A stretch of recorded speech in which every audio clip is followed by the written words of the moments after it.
আসসালামু আলাইকুম লিসেনার, আশা করি সবাই ভালো আছেন। আমি সরাসরি ঘটনাতে চলে যেতেছি। ঘটনাটি হচ্ছে রাত্রে বিকেলে যারা গাড়ি ড্রাইভ করে কিংবা রাত্রিবেলা যারা গাড়ি চালায় তাদের নিয়ে সম্পূর্ণ ঘটনাটি। আশা করি গল্পটি সবাই ভালো লাগবে। ঘটনাটি যেভাবে লেখা ঠিক সেভাবে পড়ে শোনাবার চেষ্টা করবো ইনশাল্লাহ। রাত তখন প্রায় 2টা। মাধবপুর থেকে কাস্তাগঞ্জের দিকে ভ্রাম্যমাণ একটি পুরোনো ট্রাক হাইওয়ের উপর শব্দহীন গতিতে চলছিল। ট্রাকের চালকের নাম জাহাঙ্গীর, বয়স 40 চুই চুই। বহু বছর ধরে রাতের রাস্তায় গাড়ি চালা এবং গাড়ি চালিয়ে তিনি অভ্যস্ত, কিন্তু আজ তার বুকের ভেতর কেমন যেন হালকা কাঁপুনি। পাশে বসা হেল্পার ছেলেটার নাম বাবুল চুপচাপ বসে আছে। এমন চুপচাপ বাবুলকে আগে কখনো দেখেনি জাহাঙ্গীর। কিরে, তোর গলায় শুকায় গেছে নাকি? হালকা হাসি দিয়ে বলল জাহাঙ্গীর। বাবুল মুখ ফিরে শুধু বলল, ভাই কিছু একটা ঠিক নাই, আমার খুব অস্বস্তি লাগতেছে।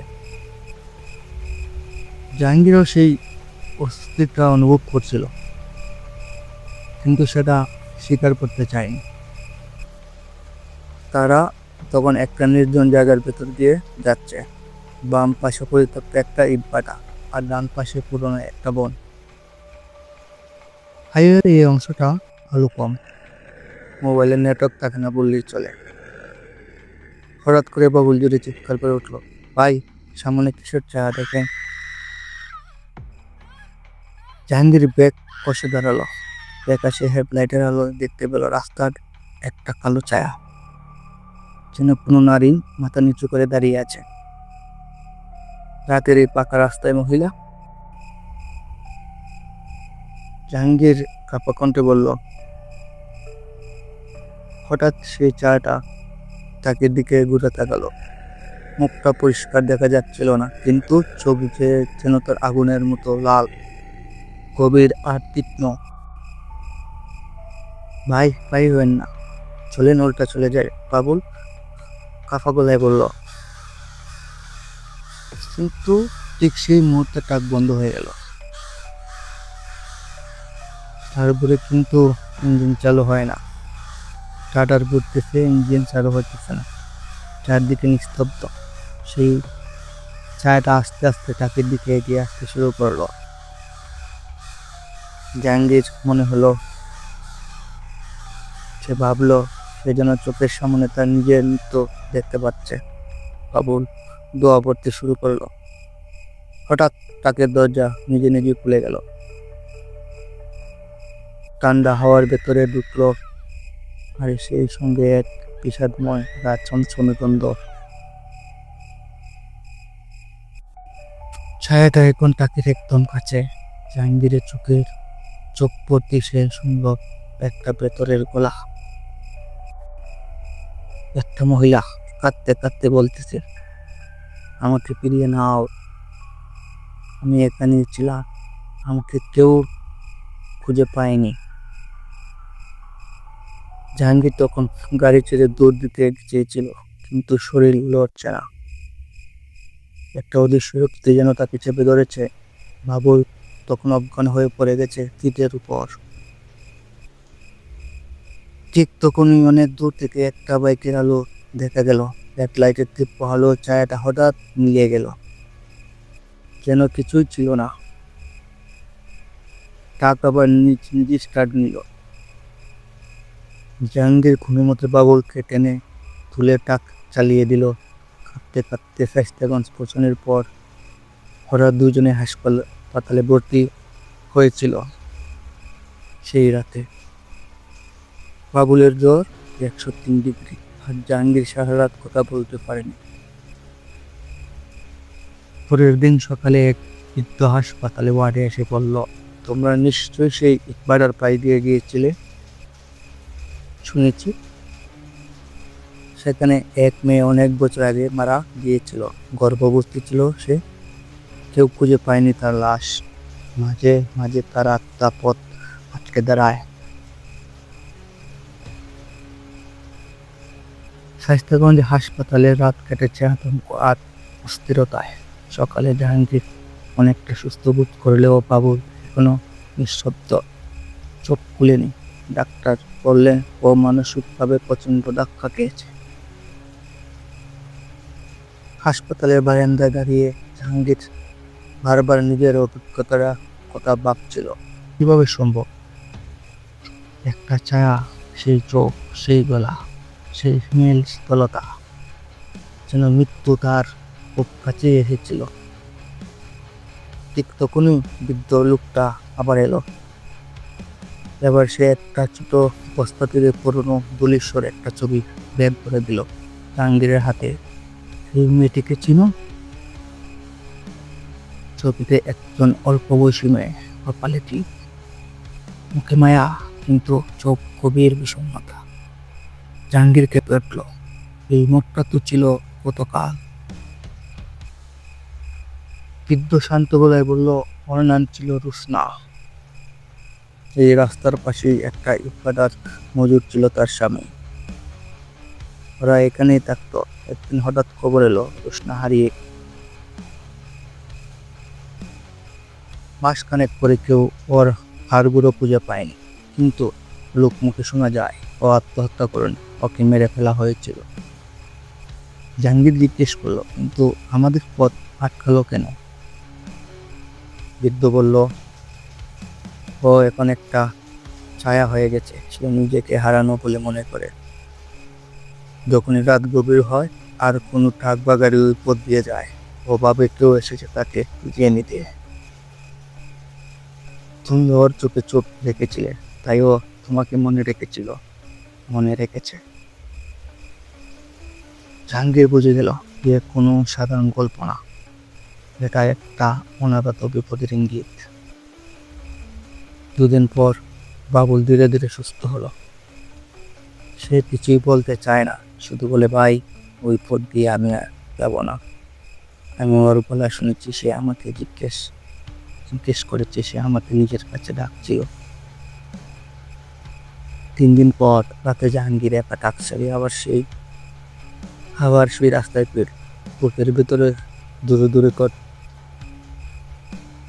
কিন্তু একটা অদৃশ্য টান তাদের এনেছে। সে যেন অনুভব করেছে রুসনার আত্মা এখনো তার আশেপাশে।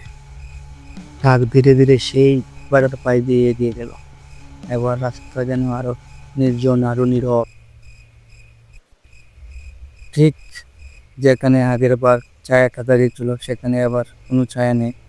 কিন্তু হঠাৎ রেডিও নিজে থেকে চালু হয়ে গেল। চ্যানেল নেই, শুধু পিস পিস আওয়াজ। তারপরে এক কর্কশ কণ্ঠস্বর, তুমি ফিরেছ? এবার কি আমাকে নিয়ে যাবে? জাহাঙ্গীরের হাত পা ঠান্ডা হয়ে গেল। সে স্টিয়ারিং চেপে ধরল। তুমি কি চাও? এক শীতল বাতাস তার পাশ ঘিরে ফেললো টাপটাকে। জানালার পায়ে হঠাৎ একটা মুখ ভেসে উঠল। রুসনা, চোখে কান্না, কপালে রক্ত, দুধ পাটা, কিন্তু মুখে একটা অদ্ভুত প্রশান্তি। আমার শরীর ওই বাড়ার পাশে পুঁতে রেখেছে। আমাকে যেন কেউ দেখতে না পায়, তাই তারা মাটি চাপা দিয়েছে। আমি শুধু চাই কেউ আমার হাড্ডি গুঁড়াগুলোকে কবর দিই। আমি শুধু শান্তি চাই। জাহাঙ্গীর হঠাৎ সাহস নিয়ে টাক থামালো।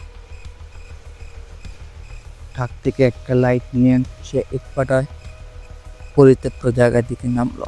সেখানে একটা জায়গা অনেক উঁচু করে মাটি দেওয়া, যেন সত্য চাপা দেওয়া হয়েছে। হঠাৎ একটা কাক চিৎকার দিয়ে উড়ে গেল। জাহাঙ্গীর উঠতে লাগলো। কয়েক মিনিটের মধ্যে মাটির নিচ থেকে বেরিয়ে এলো কিছু হাড়, পচা কাপড় আর একটা টিপ। সে থমকে দাঁড়ালো। আর গোড়ার মাঝে একটা পয়সা পড়েছিল, 1 টাকার পুরনো পয়সা, মাঝখানে ফুটো, যা রুসনা সবসময় গলায় পড়তো। তারপরে সে জাহাঙ্গীর কি করবে ভাবতেছিল। পরে সে এমন অবস্থায় পার্শ্ববর্তী একটা মসজিদের পাশে গেল, সেখান থেকে ইমাম সাহেবকে নিয়ে আসলো। ইমাম সাহেবকে নিয়ে আসার পরে সাথে আরো 2-3 জন গ্রামবাসী আসলো। আসার পরে তারা আবার এই কবরস্থানের কাছে আসলো। আসার পরে প্রশ্নার হাড়গুলো যেসব জিনিস পেয়েছে পচা গলিত অবস্থায়, এগুলো তারা ইসলামী নিয়মে দাফন করল। এরপর রাতে ফেরার সময় টাক চলছিল খুব শান্তভাবে, কিন্তু এক সময় পেছনে আয়নায় সে দেখতে পেল রোশনা দাঁড়িয়ে, মুখে একটুখানি হাসি, তারপর ধীরে ধীরে মিলিয়ে গেল। সেই রাতের পর থেকে ওই পাড়ার পাশে আর কেউ ছায়া দেখেনি। বাবুই সুস্থ হয়ে আবার কাজে ফিরেছে, তবে সে এখন দিনে গাড়ি চালায়। আর জাহাঙ্গীর, সে এখনো মাঝে মাঝে বলে সব ভূত খারাপ না, কেউ কেউ শুধু একটু শান্তি চায়। এই ছিল রাতে গাড়ি চালানো ড্রাইভারের জাহাঙ্গীরের ঘটনা।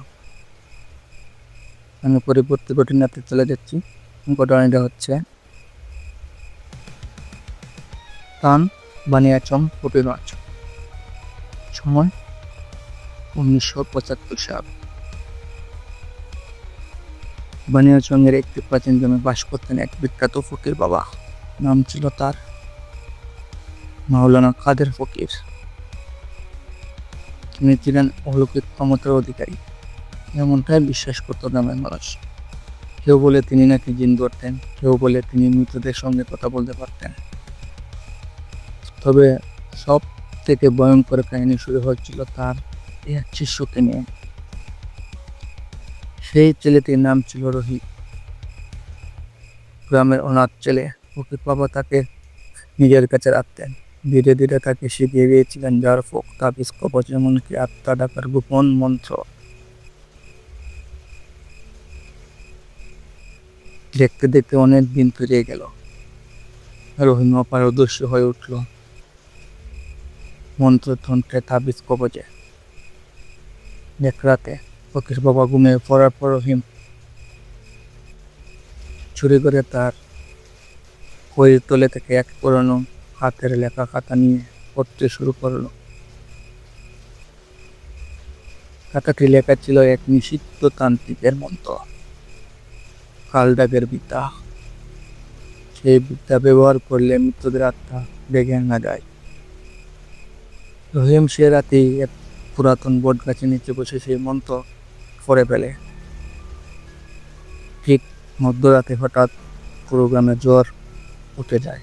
বাতাস ছুটে আশেপাশে শুয়োপোকার গন্ধ কুকুরের এক চোখ চিপকান করতে থাকে। যারা ফকির বাবার ঘরের পাশে ছিল, যারা ফকির বাবার ঘরের পাশে থাকতো, তারা দেখে ঘরের ভেতরে আগুনের মতো লাল লাল আলো জ্বলছে। আর রহিমের কণ্ঠে যেন কারো আর্ত চিৎকার মিশে গেছে। সকালবেলায় ফকির বাবা মৃত্যুবরণ করেন। রহিমকেও খুঁজে পাওয়া যায় বট গাছের নিচে, মৃত, চোখ খোলা কিন্তু মৃত। মুখে ছিল এক অদ্ভুত হাসি এবং জিভটা কামড়েছিল সে নিজেই।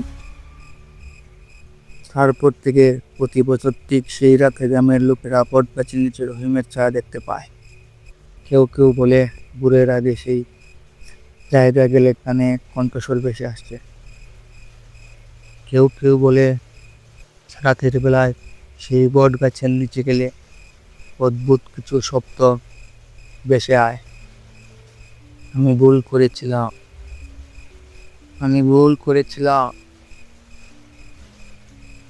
আর ফকির বাবা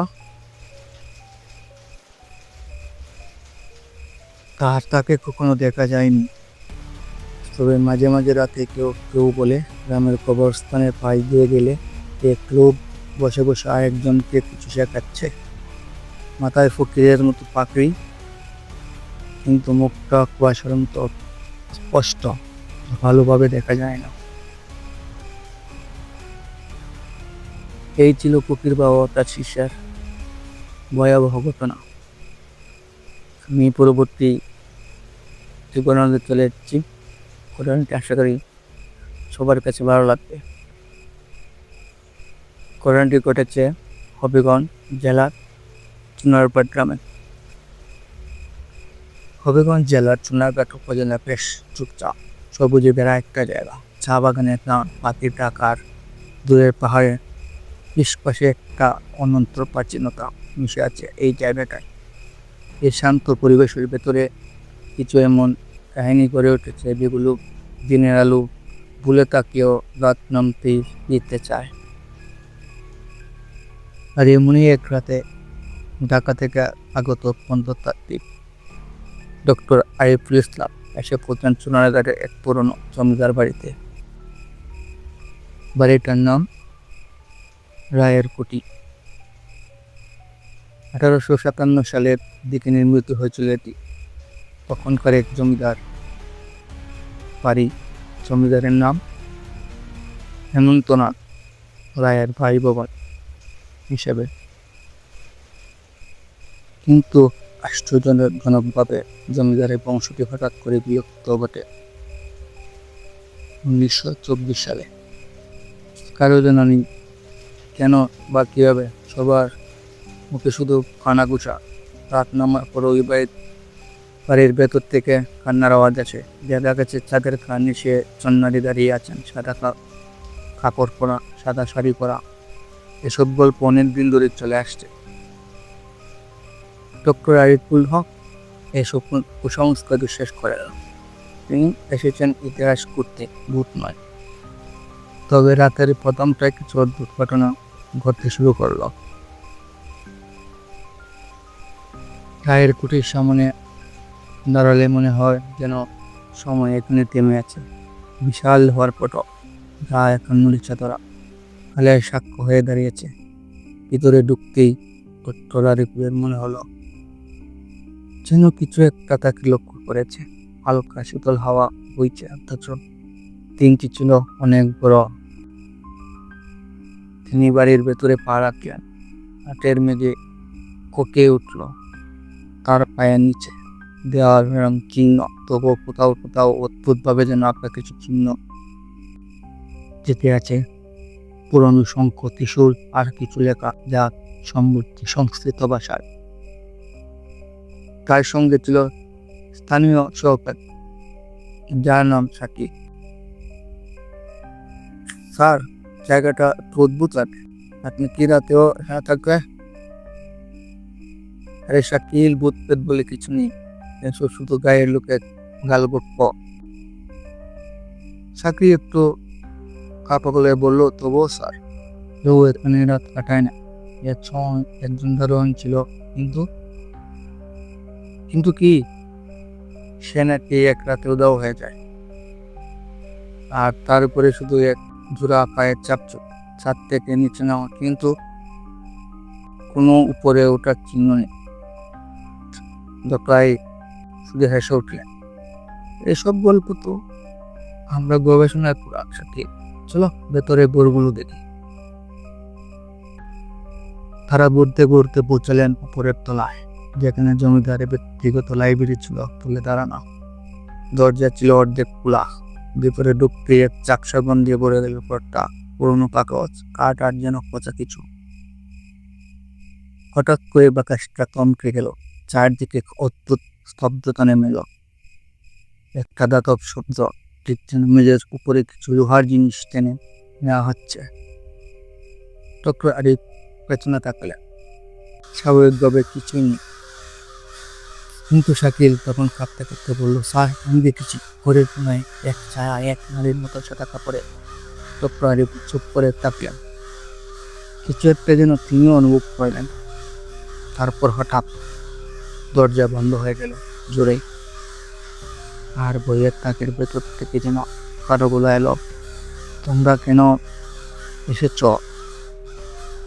দরজাটা জোরে বন্ধ হওয়ার পরে ধরে নিঃশব্দতা নেমে এলো।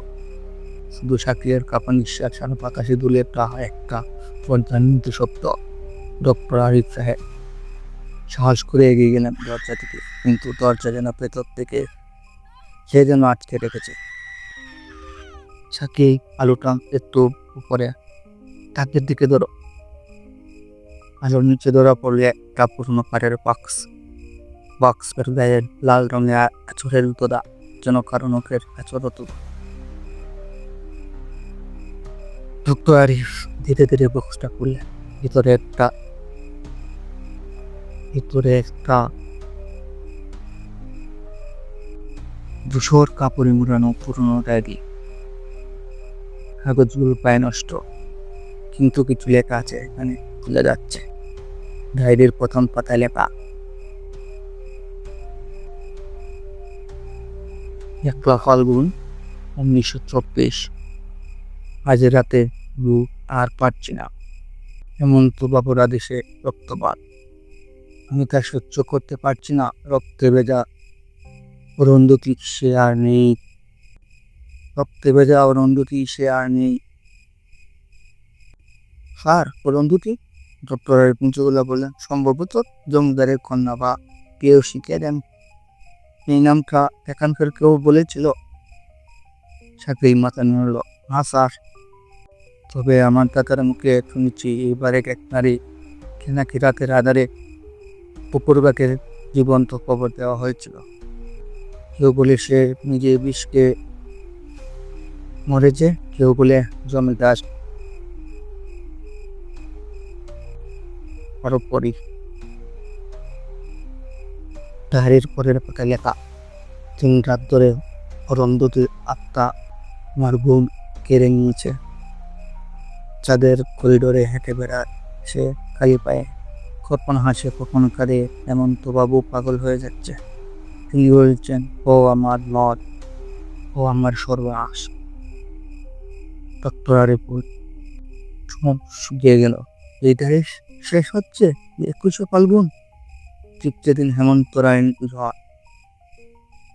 হঠাৎ করে জানালা ধাতব শব্দ। আলো পেলে দেখা গেল জানালার বাইরে জন্যারি মুক্ত আকাশে কিস্তি পাকা দূর থেকে গড়িয়ে পড়েছে কারো জুতো। তারপরে সদৃশ্য চাকরির চিৎকার করে উঠল, স্যার চলুন এখান থেকে বের হই। কিন্তু তখন ঘরের কোণ থেকে ভেসে এলো সেই কণ্ঠস্বর, ডায়েরিটা ছেড়ে দাও, আমার ব্যথা চেয়ে গেল না। ডায়েরিটা ছেড়ে দাও, আমার ব্যথা চেয়ে গেল না। ঘরটা যেন ধীরে ধীরে জমে আসছে। শীতল ভারী হাওয়া যেন জমাট পাচ্ছে ডক্টর আরিফ আর সাকিয়ার চারপাশে। বাইরের চা বাগানে কাবিয়েরা রাতের আকাশে সুর মিলিয়ে দূরে শেয়ালের ডাক শোনা যাচ্ছে, যেন কারা কাঁদছে। ডায়েরির শেষ কথায় লেখা ছিল, আজ রাতেই শেষ। অরুন্ধতী আবার এসেছিল, বলেছে সে আমাকে নিয়ে যাবে। আমি জানি আমি আর বাঁচব না। হেমন্তবাবু গোপনে গোড়া যজ্ঞ করেছে, বলেছে আত্মা বেঁধে রাখবো, কিন্তু আত্মা কি কখনো কারো বাঁধানো থাকে? এই লেখার নিচে রক্তের চাপ। আর ডায়েরির শেষ বাক্য, আমার গলায় ছায়া নামছে, আলোর মধ্যে ঘোর অন্ধকার। হঠাৎ একটা শব্দ, টক টক টক। মাঠের দিকে কেউ যেন কাঠের বাটি ঢুকছে। স্যার, কেউ যেন বাইরে হাঁটছে। আরিফ কাপাবেলা বললেন, না সাথে কেউ না, এটা ওই আত্মা। ঘরের বাহিরে করিডোরে তারা ছুটে গেলেন। গাছের ছাদের আলো ফেলে দেখা যাচ্ছিল একটা সাদা শাড়ি পরা নারী ধীরে ধীরে চলে যাচ্ছে কুটিরের পেছন দিকে। এখানে ছিল পুরনো পুকুর ঘাট। স্যার, এটা কি অরুন্ধতী? চলো তাকে অনুসরণ করি। পেছনে পুকুর ধারে গিয়ে তারা দেখতে পেল পাথরের শিরের নিচে কারা যেন পুড়ে রাখা মাটি। সেখানে দাঁড়িয়ে আছে সেই নারী, তার পা নেই, শুধু আটু পর্যন্ত চার মতো যাত্রা হয়ে গেছে। সে গাইলোকে বলল, সে আবারও বলে, আমি কিছু চাইনি, শুধু ভালোবাসা। জমিদার আমায় বন্ধ করে দিয়েছিল এই পুকুর ঘাটে জীবন্ত, আর আমার আর্তনাদ কেউ শুনেনি। আর চোর দুটো এখন শুধু পাকা, নানা সময়ের অভিশাপ যেন জমাট বেঁধে আছে সেখানে। ডক্টর আর্ট বললেন, তুমি মুক্তি চাও? পরে অন্ধতির আত্মা ধীরে ধীরে মাথা নেড়ে বলল, দাদিটা পুকুরে দাও, একাই আমার দেলা। ডক্টর আরিফ গাড়িটা হাতে নিলেন, কিন্তু তখনই পেছন থেকে কণ্ঠ এলো, না ওটা দিও না, আমি তাকে এখানেই চেয়েছি, আমার চিরন্ত উপহাস, অরুন্ধতী আমার, মৃত্যু পরও আমার। রেত বিকট ঝাপড়ায় পুকুরের পাশে ছায়া ঘন হয়ে উঠল। এবার আর অরুন্ধতী নটা, হেমন্তনাথ রায়। মৃত্যুর পরেও সে আটকে আছে। সে চোখ এলো ডায়েরির দিকে, আরিফের হাত থেকে কেটে মুখে ডায়েরিটি। একটা পেশা পিল ছিটকে পড়লো পুকুরের পাড়ে।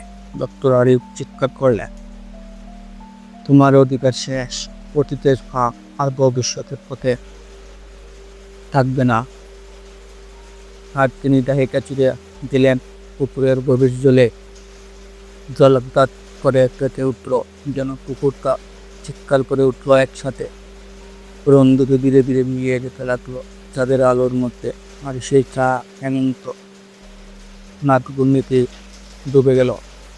তারপরে আবার নিস্তব্ধতা, শুধু দূরে একটা চড়ুই পাখি রাখছে, আর গায়ের কুড়ির পেছনে দাঁড়িয়ে ডক্টর আরিফের চোখে জল। তোমার গল্প আমি প্রথম যদি সেটা প্রকাশ পাবে।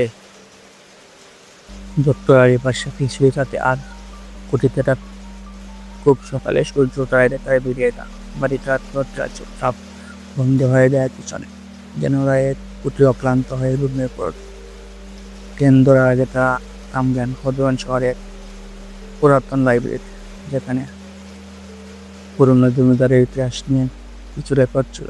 লাইব্রেরিতে আটকাট করে করতে করতে তারা খুঁজে পেলেন 1925 সালের একটি খবরের কাগজ। রহস্যের নম্বর দাও, হেমন্ত নয় পেটে আতঙ্ক, সঙ্গে একটি প্লান ছবি। তবে ছবির পেছনে কেউ একটি লাও কালি দিয়ে লিখে রেখেছিল, প্রথম দুটিকে ভুলে যাওয়ারা। সে এখনো রক্তাক্তায়। সাক্ষী বলল, স্যার আপনি গাড়িটা কুকুরে ফেলেছেন, তাহলে এটা কে লিখলো? আরিফ সত্যি মাথা নেড়ে বলল, হয়তো সব শেষ হয়নি। ঢাকা ফেরার পর 3 রাত আর ঘুমাসা, হাতে গুছানোর পাশে দাঁড়িয়ে থাকায় আগে দেখতে পান তিনি চোখে আঁকা দৃষ্টি, মুখে অভিমান, আর তার ঠোঁট কাঁপে। আমার গল্প বলা শেষ হয়। প্রথমে মনে হয়েছিল ক্লান্তি, কিন্তু প্রতি রাতের ঘুমের সময় খেয়ালে চা দেখা যায় বইয়ের তাকতির উপরে যাওয়া ডায়েরি, অথচ তিনি সেটা নিয়ে আসেননি।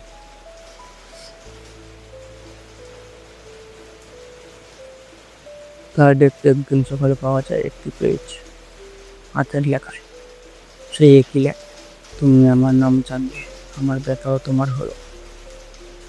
সাক্ষীর বিল ফোন করে এতক্ষিত কণ্ঠে, শ্বাস আমার ঘরে একটা মহিলা আসে, আমি দরজা বন্ধ করে রাখি, তবু আয়না তাকে ঢুকি।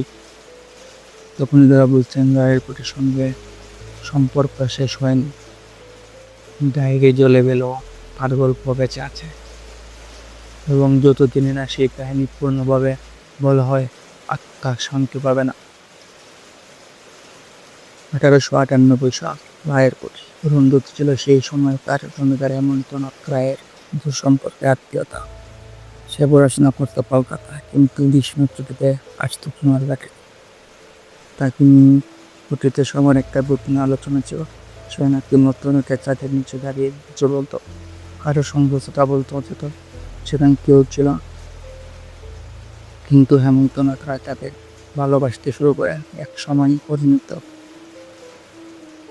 স্বস্তির জমিদার ধীরে ধীরে ভালোবাসার চালে জড়িয়ে পড়ে। অরুন্ধতী যখন বুঝতে পারে তখন অনেক বের হয়ে গেছে।